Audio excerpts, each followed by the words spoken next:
rattle off here today. Alrighty, tied for 15th. We've got Karen Crow quarterback Carson Gursey and Denham Springs quarterback Dejon Goldman with 20 votes.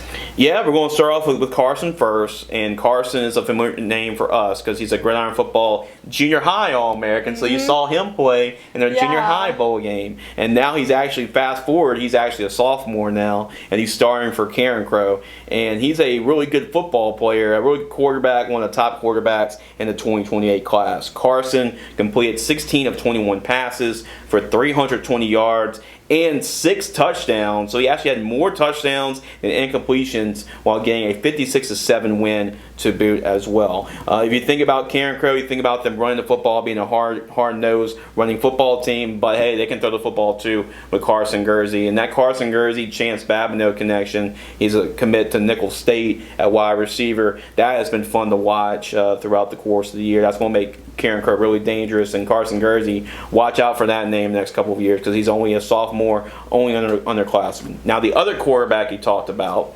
is Dejon Goldman. Now you have two Goldman brothers. You have twins. You have Dejon Goldman, you have Deshaun Goldman, and Dejon is the quarterback. Deshaun's a wide receiver, so you can tell they already got that twin telepathy there. Yeah. But Dejon had a great game. Denham Springs has always had some pretty talented quarterbacks the last couple of years on the Brett Beard. And Dejon's just another one. He completed 20 of 26 passes for 245 yards and 5 touchdowns. He also ran for another touchdown, so make it 6 touchdowns there for Dejon Goldman. 274 total yards as well. They won the football game against a really good Southern Line football team, has won some state championships, has been a state championship contender at the 1A level. 41-14, your final score there. 6 touchdowns, not too bad for both quarterbacks here. Pretty good way to start off the list with 2 quarterbacks throwing 6 touchdowns apiece. Oh, yeah.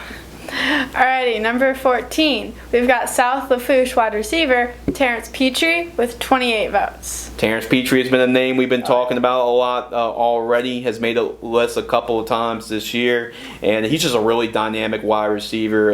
There's not a lot of DBs that can cover him one-on-one for sure. He has pretty much everything in his pocket. He's a great route runner. He can beat you with speed. He can catch the jump balls. He's a pretty much an all-around wide receiver. 14 catches, which is actually pretty crazy for a number of the high school level. 14 catches, 169 yards, and 3 touchdowns. They did lose the football game 49-27 to E.D. White, but he scored 3 of the team's 4 touchdowns. So 49-27. 14 catches, 169 yards, 3 touchdowns. He balled out at our camp over at John Curtis in the off season, and he's actually setting program records over there at the wide receiver position. So he's doing a great job. Sophie, do you have any idea? There's a famous alum that's actually from South Lafourche High School. Do you happen to know? You were telling me. I forgot. But you and Andy were talking about it earlier today. None other than Coach O, former LSU football coach. He's actually a proud alum at South Lafourche High School. So there you go. The more you know, Sophie, a little football trivia there. So you can pick up something every single day.